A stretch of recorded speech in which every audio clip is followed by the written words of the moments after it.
സച്ചിയെ കളിയാക്കുന്ന ചന്ദ്രമതിക്ക് കണക്കിന് കൊടുക്കുന്ന സച്ചിയെ കാണിച്ചാണ് എപ്പിസോഡ് ആരംഭിക്കുന്നത്. തുടർന്ന് സച്ചി രേവതിക്ക് വേണ്ടി വാങ്ങിയ സ്വർണ്ണ താലിമാല കാണിക്കുന്നതോടെ രേവതിക്കും രവീന്ദ്രനും വർഷയ്ക്കും ശ്രീകാന്തിനുമെല്ലാം ഒരുപാട് സന്തോഷമാവുകയും രവീന്ദ്രൻ സച്ചിനെ കെട്ടിപ്പിടിച്ച് ഉമ്മ കൊടുക്കുകയും ചെയ്യുന്നു. എന്നാൽ ഇതെല്ലാം കണ്ട് ചന്ദ്രമതിക്കും ശ്രുതിക്കും സുതിക്കും ദേഷ്യം വരുന്നു. തുടർന്ന് ശ്രീകാന്ത് സച്ചിനെ അഭിനന്ദിക്കുകയും ഏട്ടൻ ഏട്ടത്തിയുടെ വിശ്വാസം കാത്തുവെന്നും പറയുന്നു. തുടർന്ന് തന്നെ കളിയാക്കിയവർക്ക് സച്ചി തക്ക മറുപടി കൊടുക്കുകയും രേവതിയുടെ കയ്യിൽ സ്വർണ്ണ താലിമാല വെച്ചു കൊടുക്കുകയും ചെയ്യുന്നു. ശേഷം താലിമാല കിട്ടുന്നതോടെ സന്തോഷം കൊണ്ട് രേവതിയുടെ കണ്ണുകൾ നിറയുകയും എൻ്റെ ഭർത്താവ് എനിക്ക് മാല വാങ്ങി തന്നുവെന്നും ഞാൻ എൻ്റെ ശപഥം നിറവേറ്റിയെന്നും ചന്ദ്രമതിയോട് പറയുന്നു. ഇത് കേൾക്കുന്ന ചന്ദ്രമതി രേവതിയോട് ദേഷ്യപ്പെടുമ്പോൾ സച്ചിയും രവീന്ദ്രനും ചന്ദ്രമതിക്ക് കണക്കിന് കൊടുക്കുന്നു.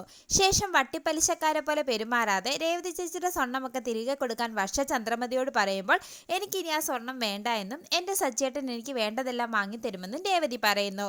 ശേഷം താലിമാല ഇടാൻ സച്ചി പറയുമ്പോൾ ഇപ്പോൾ ഇടില്ലെന്നും എൻ്റെ മനസ്സിൽ ചില പ്ലാനുകൾ ഉണ്ടെന്നും രേവതി പറയുന്നു. തുടർന്ന് സച്ചിയെയും രേവതിയെയും കളിയാക്കുന്ന സുധിക്ക് ശ്രീകാന്തും രവീന്ദ്രനും കണക്കിന് കൊടുക്കുകയും നീ സച്ചിനെ കണ്ട് പഠിക്കാനും പറയുന്നു. പിന്നീട് മുറിയിലെത്തുന്ന രേവതി താലിമാല ഞാൻ ഇടാമെന്നും നാളെ രാവിലെ എൻ്റെ ഒപ്പം ഒരു സ്ഥലം വരെ വരണമെന്നും സച്ചിയോട് പറയുന്നു. തുടർന്ന് സ്വർണം വാങ്ങാനുള്ള പണം എവിടെ നിന്നാണ് കിട്ടിയതെന്ന് രേവതി ചോദിച്ചെങ്കിലും സച്ചി ഒഴിഞ്ഞു മാറുന്നു. ശേഷം സച്ചിയും രേവതിയും പ്രണയ നിമിഷങ്ങൾ പങ്കുവെക്കുന്നു. പിന്നീട് ശ്രുതിയുടെ അടുത്തെത്തുന്ന ചന്ദ്രമതി രേവതിയെ സച്ചിനെയും കുറ്റപ്പെടുത്തി സംസാരിക്കുകയും മാല വാങ്ങാനുള്ള പണം എവിടെ നിന്നായിരിക്കും കിട്ടിയതെന്ന് ചർച്ച ചെയ്യുകയും ചെയ്യുന്നു.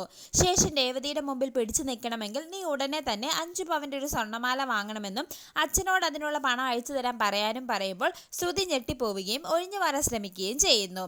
ഇത് കണ്ട് ചന്ദ്രമതി ശ്രുതിയോട് ദേഷ്യപ്പെടുന്നു.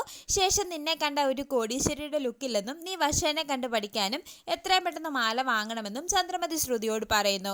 പിന്നീട് ചന്ദ്രമതി പറഞ്ഞതെല്ലാം ശ്രുതി മീരയോട് പറയുന്നു. ഇതേസമയം നവീൻ അവിടെ എത്തുകയും ഈ മാസത്തെ പണം എത്രയും പെട്ടെന്ന് തരണമെന്നും അല്ലെങ്കിൽ സത്യങ്ങളെല്ലാം ഞാൻ എല്ലാവരോടും പറയുമെന്നും പറഞ്ഞ് ശ്രുതിയെ ഭീഷണിപ്പെടുത്തുന്നതും കാണിച്ച് എപ്പിസോഡ് അവസാനിക്കുന്നു.